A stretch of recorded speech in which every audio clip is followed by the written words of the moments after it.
Hey, welcome back everybody to another Aviary Birds & Co. video. Today's video we're going to discuss how I set up my quail, kind of how I set them up for success, and hopefully you guys can take some tips and pointers for my setup here. As you guys can see, these quail chicks hatched maybe 24 hours ago, if that.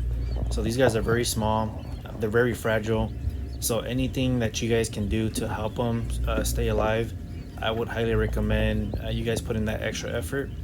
As you guys can see here, I set up their feeder and their water inside a tub. I put some shavings in the bottom, and then I do feed them turkey starter. I used to feed them chicken starter, and then I just realized that's not they don't have that high of protein. Although these guys are super small, they do need high protein. So as I zoom out here a little bit, you guys can see I do use a heat plate. So I use the biggest heat plate that I can fit inside my tub here. Usually when I hatch out these quail, I do hatch out quite a bit of them. In here I believe there is approximately 50 or so. Then here I'm just trying to show you guys these quail. Like I said, they're very clumsy. I use this water, and I do put some marbles in there. If you don't put marbles in there, they'll go for a swim and they will die because they just get too cold. So when I feed them water, or when I give them water, I put marbles in there, and then I just throw a little bit in them, just enough for them to get their beak sweat, but not enough for them to actually go and get fully submerged themselves.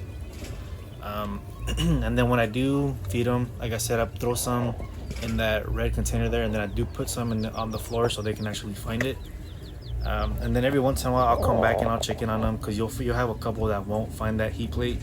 As you can see, that heat plate is just high enough for them to kind of get together and feel that warmth from underneath it. And if I don't come back and I check them, though, you'll find some that can't find their way back in. So very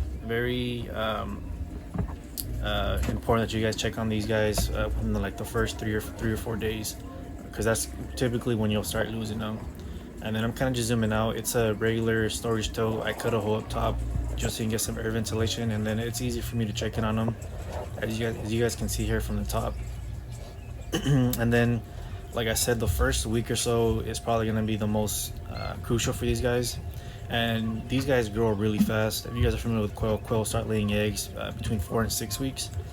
So this particular tub that I have, it's only going to last them maybe 2 weeks, and after that I'll start separating them, because they do grow fast. And for this tub, I have 50 in here right now, and that's probably going to be the most that'll comfortably fit in here for the first 2 weeks.